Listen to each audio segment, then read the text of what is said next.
I'm Danielle, I'm 35, mum to 2 children and stepmum to 4, full-time.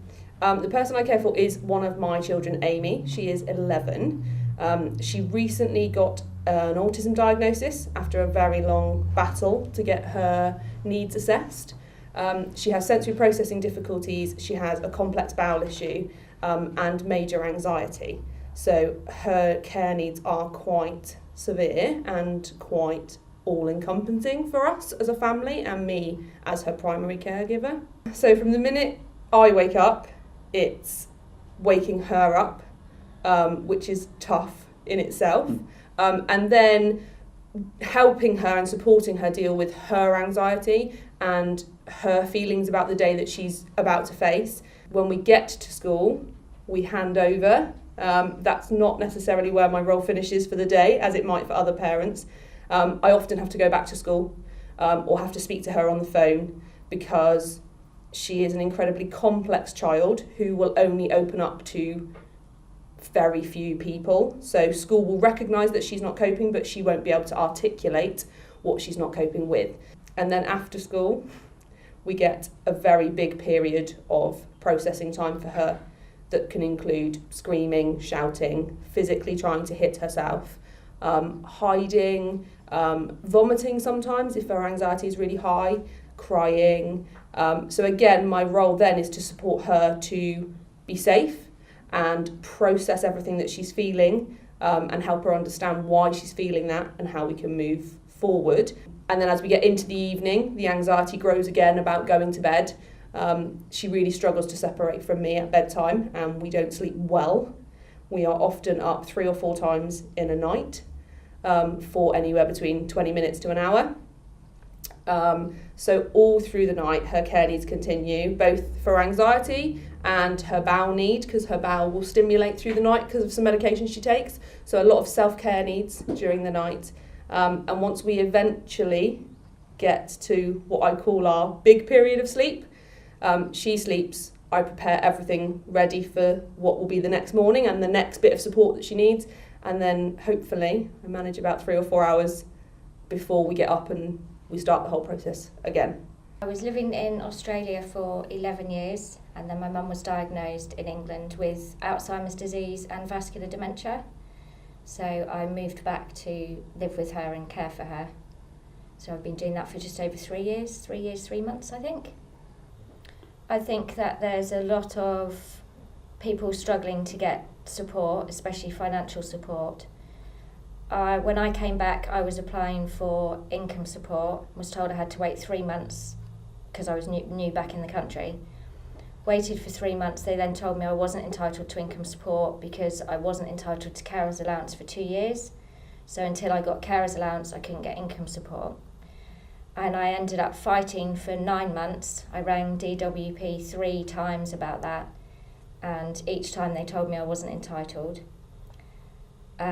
Ironically, Mum ended up with cancer, and I went to a Macmillan coffee morning where there was a Citizens Advice Bureau lady for support with Macmillan support, and she said to me, "No, they're wrong. You're entitled to income support simply because you care for your mum." So 9 months later, I finally got income support. So I had 9 months of no income at all. So Mum was having to support me on her pension, which made things really difficult. Just another reason why I wanted to run away at the time. I thought I'd made things worse for her. And I then had to be in the country for 2 years before I could apply for carer's allowance, thinking that that was going to double my income. But actually, when it arrived, they deduct half of it from your income support. So you don't actually end up a lot better off. The thing that motivates me to keep caring for Mum is just feeling so happy that I have this time to be with her. She's disappearing slowly day by day, but I'm motivated to keep making, initially it was to keep making new memories. They have now become just for me because she doesn't remember 5 minutes ago. But so now it's about making moments. So just trying to keep her as happy as I can in the moment because she's only aware of the moment. And she is probably the kindest, loveliest, most non-judgmental person I know, it doesn't really take an awful lot of motivation to want to keep caring for her. I just want to do it for as long as I can. She's at a stage now where she can't really do a lot for herself other than washing and dressing with guidance. I have carer support in the morning because I was looking after my father at the end of last year. He passed away at the end of the year. So because of trying to care for two people in two different places, I got carer support at home. So I have carers that come in the morning to get mum washed and dressed, and then I get her ready for a day centre, make her lunch, sometimes have to drive her there or she gets picked up, and then I take care of her food at night, putting her to bed, obviously all her appointments, post and things like that, paying the bills. I think it's the most rewarding job I've ever done. Probably the hardest job I've ever done. I've had to educate myself a lot about dementia, and I've had to learn patience, which I had very little of. I think I'm still learning that, and flexibility, and I've had to learn to become unreliable. I'm always a reliable person that arrives early, and with the nature of her illness, that's just not always possible. We can be ready to leave 15 minutes early, and if she needs a toilet, then that's another 15 minutes gone. So, but yeah, it's definitely the most rewarding thing I've ever done. I care for my mum. She's 92 in August, and she's got Alzheimer's. And I've cared for her for nearly 3 years now. We live together in a small cottage. I first started caring for her about 3 years ago, and I had a full-time job at that time. My dad had died and she couldn't live on her own, so she came to stay with me in my flat initially, but it was too difficult because there were stairs there, so we then moved into a small cottage in the grounds of the old house where I lived. And well, first of all I carried on working, but I had a sort of slight nervous breakdown because I found it very stressful. And I went to see my doc, and she said, well, you know, something's got to go. It's either your job, your mum, or you, and you don't want it to be you. So I thought, well, I don't want to put mum in a home, because she certainly didn't want to move into a home. And at the time we were both still grieving for my dad. My mum's, she's a lovely old lady, but she's not the mum that I know, always known. She's still got her intelligence, and she's still got logic, but she's got no memory. And she does now and again do crosswords. I sometimes think she's putting it on. There's absolutely nothing wrong with her really, because she's just completed a crossword almost on her own. It used to be her favourite thing to do. I'd like to do a bit more of my painting, maybe try and sell some paintings. I used to have little exhibitions in all the libraries around Cornwall, and that was quite good fun. I would like to have more free time. I'd like to feel, I want my freedom back really, but it's not possible at the moment, and unless she goes into a home, then she would die if she went into a home. So, because I mean, she's aware of what's going on, and I think she would just, she still misses my dad and talks to him in the night time. I'm currently a carer for my two sons. Previously, I was looking after both my mother and father, who passed away, my mum, about 4 or 5 years ago now. But currently, my eldest son has Asperger's, dyslexia, dyspraxia, and sensory issues. He's 21 and he's just leaving university currently and transitioning to work. And my youngest son, he's 16, he has type 1 diabetes, ADHD, dyslexia, and currently he's having some problems with anxiety and depression.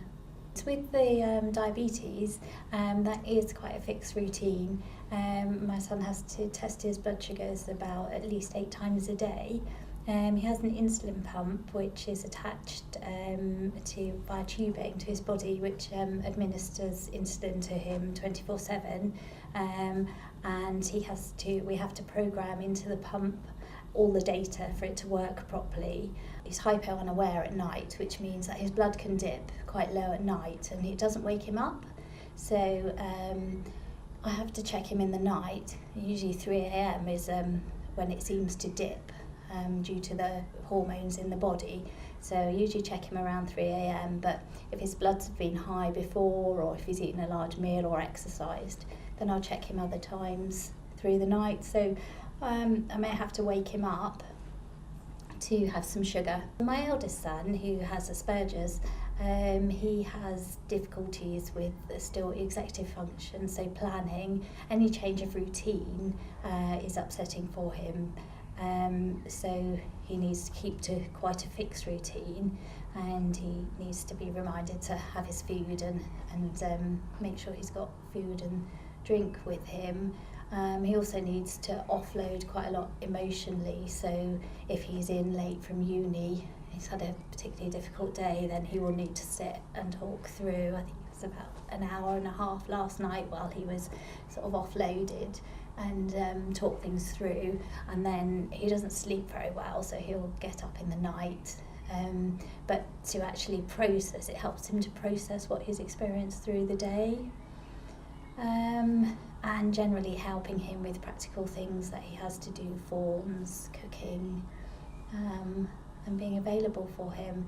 Obviously it's really, really rewarding to see them achieve things. For instance, I never thought my eldest would ever finish school, and he's now finishing university, so that's absolutely amazing. And I'm just so pleased for him, and that obviously they're my children, so I do things for them anyway, but to actually, and don't expect unconditionally, so don't expect anything, but to see that he's been able to achieve is absolutely wonderful, and it does make things worthwhile. I think that a lot of people actually don't see it as being a really easy thing to do because they don't see what goes on behind closed doors. So for a lot of carers, when you have friends or guests that come round, your cared for pulls everything together to be normal and upbeat and happy. So quite often when people are leaving, they go, oh, she's all right. They think, oh, that's easy. So they don't really see the day-to-day, and the relentlessness of it is exhausting. A lot of them say they wouldn't care for their loved one, and they think it's amazing that I do, whereas for me it just seemed like the natural thing to do. And I'm not sure that it's understood in society just how much the role is and the effects that it has physically and emotionally, well, on everything from the financial side of things to the emotional. I think lots of carers suffer with depression, so I don't think it's appreciated that carers need an emotional break really as well. So sometimes complete strangers come up to me and say, you're doing a fantastic job, and so, which is quite nice, but it's also a bit odd. I think friends and that, I think you cope. I think they don't realise half of the things you do. No, unless you're living in the house with the person, they don't know everything. No. I mean, I do try to explain to my family, and sometimes they're astonished at some of the things, that are happening to my husband that they didn't realise, because they see us for a few hours at a time, but they're not there all the time.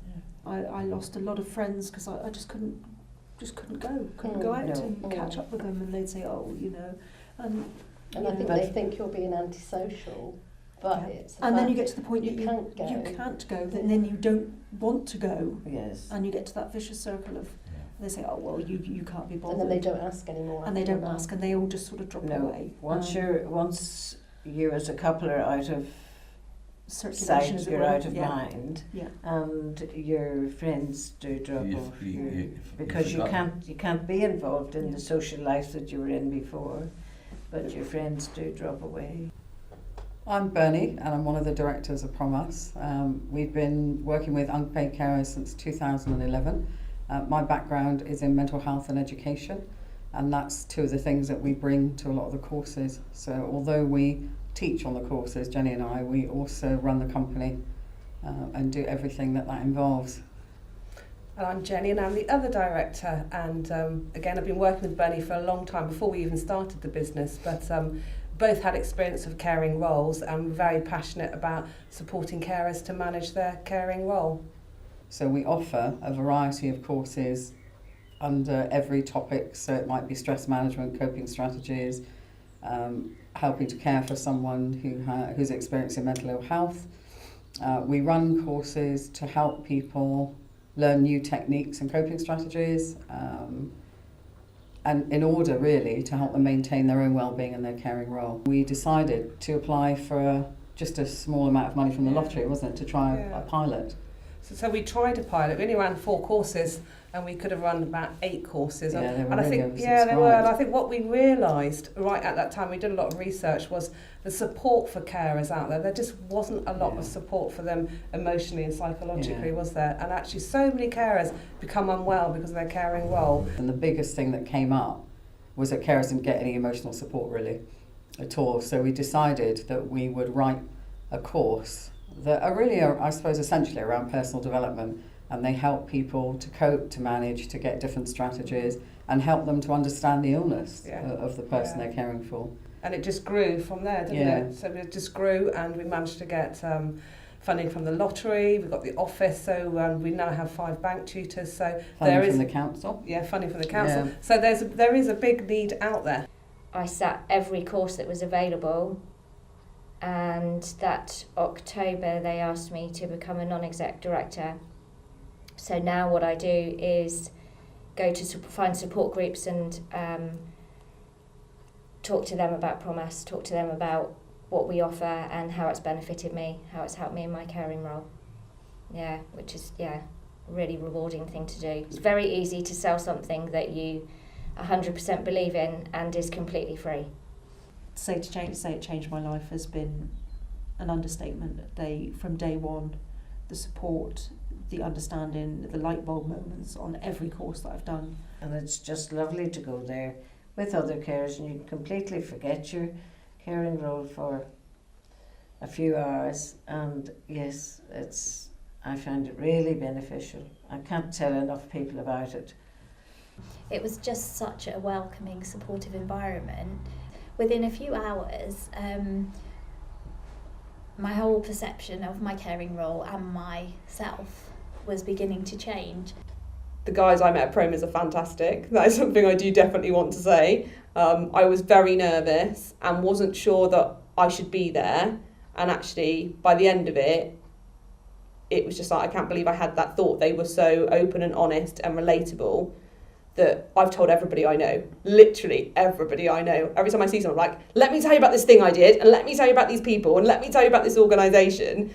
You're not just on a course and it's left. You know, you seem to get continual help, which is lovely. At least 3 times a year we go for a meal, which is paid for, unbelievable, by Promise. And yet they say there's no such thing as a free meal, but there is.